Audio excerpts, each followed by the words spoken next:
So, now let us get into some standard terminology for defining this radar cross section. Okay. So, first of all, the very definition, the symbol reserved for it is usually sigma. Okay. And so, what I have over here, there are different definitions in 2D and 3D. Okay. And the definitions are very intuitive. What does it say?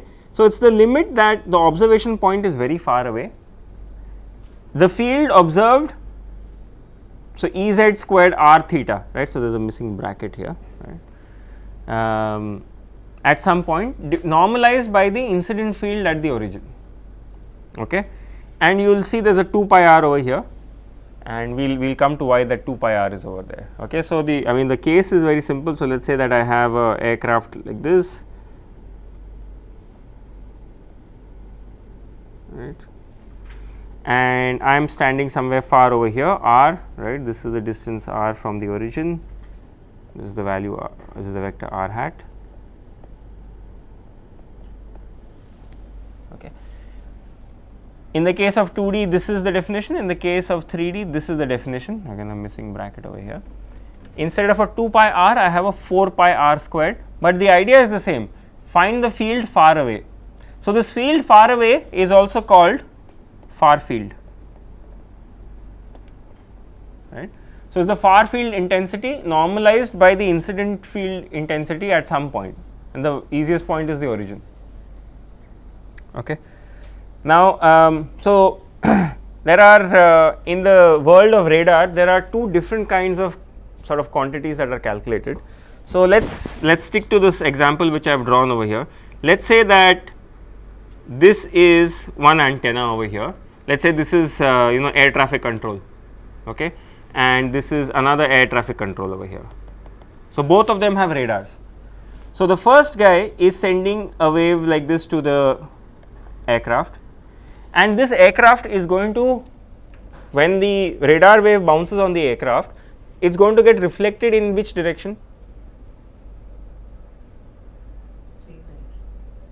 One answer is same direction.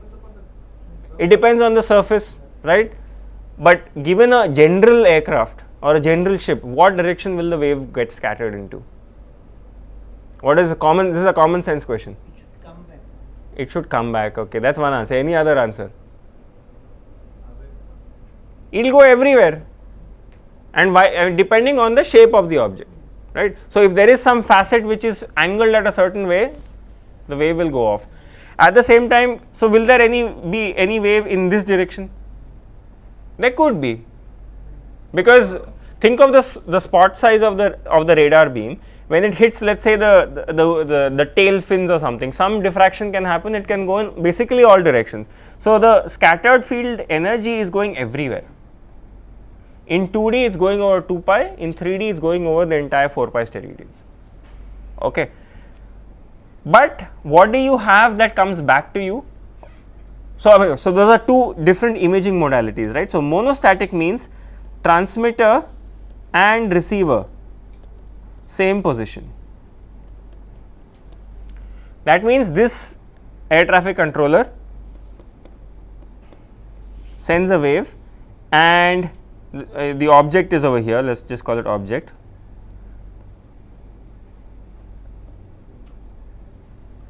This receiver, obviously, because it is standing at that position, it only collects what is coming back to it. So, everything else that is going, what happens to it? It is lost. Okay. So, that this is called a monostatic. Mono means just one, right. So, one transmitter and receiver at the same location. So, this is a monostatic radar. The other term for it is, the other kind of imaging modality is bistatic, where you can have, like I drew above over here. So, one transmitter object over here, and let us say another receiver over here, right. So, I have Tx and Rx are different.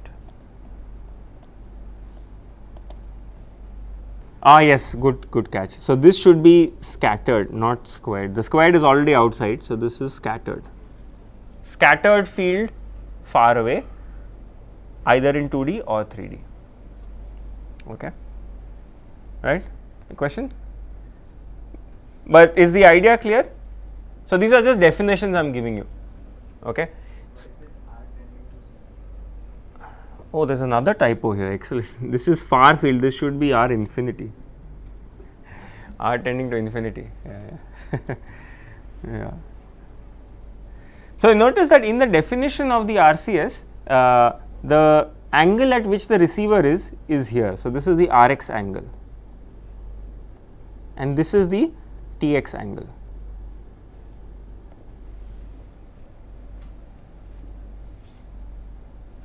Okay. So just to test our understanding of the monostatic case. So monostatic means I am in the 2D case. So let us say the incident wave is coming like this. Okay. So what is the angle it makes? Let us say we will just continue this. This is theta I. All right. Now it reflects back from the radar, and it goes into which direction? The direction is reversed. Okay. So the reversed direction is going to be this, right. So what is the angle it makes? This is the angle it makes, theta S, let us call it, the scattered angle. So is there a relation between theta I and theta S? Can I write that theta I plus pi is equal to theta S, right? So this theta S is what I will plug in over here into the receiver angle, into the receiver part of the RCS definition. Okay. So in the monostatic case, it's already fixed. I have theta I plus pi and theta I. Those are the two arguments to the RCS angle. Okay. Similarly, in the 3D case, I have to think about theta and phi. Okay. So this is just definition. All right. So it should not be anything too complicated here. Now let's get into some of the details. Okay. Now the details we can take either the surface integral or the volume integral approach. It does not matter. Okay. So I have just taken the volume integral approach here. This is the field observed at a distance r prime. R prime is some general distance, right? This is what I have. Now those of you who have programmed these Bessel functions, Hankel functions will know that to evaluate a Hankel function or a Bessel function is a slightly expensive operation. When you ask MATLAB to compute Bessel function, Hankel function, it has to do an internal calculation to give you that number. It is not like asking the computer to calculate x square or 2 into x. Okay. Now when people start calculating the RCS of some aircraft, they do not want the value of the RCS at one angle. Typically you want to know what is the overall behavior. So in 2D you would calculate the RCS over an entire 2 pi radians. Okay. So you have to calculate at several different positions r prime, you have to put your receiver and calculate what is the scattered field at that point. So there are some approximations that we can use. Remember, the RCS definition is r tending to infinity, right. Now back in the very beginning of Green's function, we had actually come across this approximation. For very large x, this Hankel function looked like this. It became like a plane wave in 2D, because there is a e to the minus jk rho, and this is also what helped us to fix the which of the two incoming or outgoing waves we should keep. Remember, because my time convention was e to the j omega t, combined with this I got a outward travelling wave, right. So we have seen this expression before. Now let us just try to look at the challenges. Supposing I take this most general form of Hankel function and put it inside over here, what will happen? That every time I change my receiver position r prime, I have to evaluate this Hankel function, obviously, right, and I am giving you further information that is a slightly expensive operation. So to reduce the cost of doing that, we should use this approximate form, which is accurate as you go to larger and larger rho. Okay. So rho over here is simply this distance r minus r prime. Okay. So, if I plug this expression back into this, that is what will help me. Evaluating this is much cheaper than evaluating Hankel function, right, because it's an exponential and it's divided by root rho, right. So, this is going to be much more computationally efficient without any real loss in accuracy. Okay. So, now you can see one thing, this was in 2D, in 3D this was our Green's function with no approximations, right. So, if you go back now to the definition of your RCS, so there is a 2 pi r over here, right, and this first term over here is E scattered squared. So, if I sort of, you can imagine that this root rho is going to come out of this integral approximately, and when I square it, what will I get? I will get rho, and that rho cancels off with this r over here. As a result, what you will get is that the RCS is independent of the distance at which I am. It does not depend, it is not that it depends on the value of, is it 1 kilometer or 2 kilometers. I do not get different answers each time, because that distance has cancelled off from the numerator and denominator of here. So, that is the reason why the definition of RCS has this 2 pi r over here, and in the case of 3D I have 1 by r, so to speak, right. Remember, r is going over the object, whereas r prime is tending to infinity. So, this term basically will approximately come out of the integral sign over here. When it comes out, I have a 1 by r in the denominator, I have to square it, take its mod squared, I get a 1 by r square, and that cancels off with this r squared over here. Okay. So, this is actually what motivated the definition of RCS, because you are reporting a quantity that does not, strictly speaking, depend on the distance to the object. So, it is useful. When I say this is the RCS of an aircraft, you do not have to ask me in return, but at what distance, right. It is more like a universal way to characterize this object. On the other hand, if I had removed this 2 pi r or 4 pi r squared, then I would have to every time tell you at what value of r, and I will get different values of the RCS. This is one way of getting rid of the distance dependence. Okay. So, one small sort of further simplification we can do over here, which is a very common approximation in electromagnetics. So, this r minus r prime, how do we write it? I can write it in terms of Cartesian coordinates like this.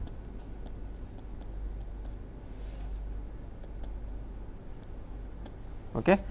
So, remember, in this integral, r is over the object, either surface or volume, and r prime is far away, correct. So, I can further write this as, so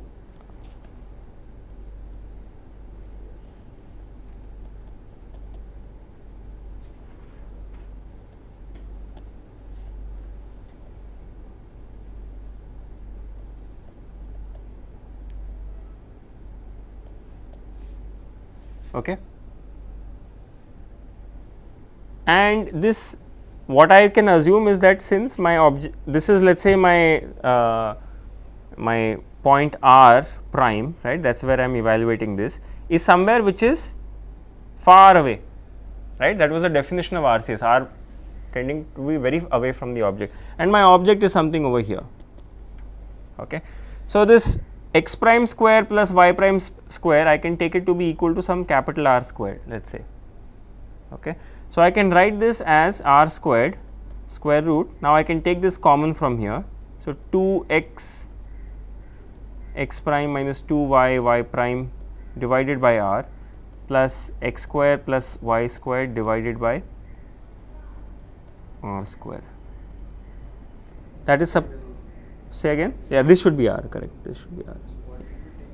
We took r, so this term over here is equal to r squared. So, I pulled out a r from this square root sign over here, right. So, this r came out from here, and this is the expression that I got. Now, from these terms, which one do you think I can ignore any one term from here, given that r lives over here and r prime lives outside. So, from these three terms, this is square dependence on x and y, and this is a linear dependence on x and y, right. So, this term is actually going to be small, right. So, I can approximate this as r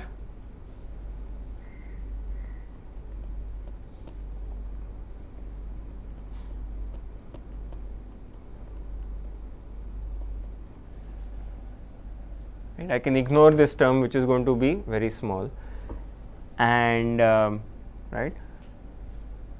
Okay. So, the common approximation that is done is for amplitude. So, I have this rho term over here, this is rho, is appearing in the denominator in the amplitude and in the phase, that two places where it is appearing, right. R dash is the distance from the origin to the receiver. Yeah, r dash is the location of the receiver, right. So, this is rx. Yeah. For the amplitude term, what you do? It turns out that if you make a further approximation of ignoring this term also, so you replace rho as approximately equal to r. Okay. So, you ignore this term also, and for the phase term you write rho is approximately equal to r into, you can use the binomial expansion over here, and you will get a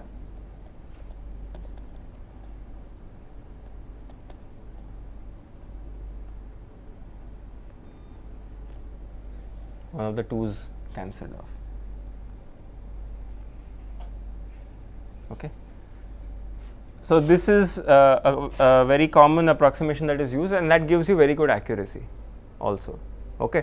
So, I mean, the objective of doing all of this, it looks a little tedious to begin with, but when you get the hang of it, it's basically to simplify evaluating this expression, right. So, then what are the unknowns inside this? It will just be this chi r and phi r, which you have calculated already, which you know already, and this g term becomes very simple. It is just a plane wave term, and this rho over here we are taking it to be constant, and when we square it, so it becomes root r, and in the definition of the RCS there is a r sitting outside anyway, so it cancels off, right.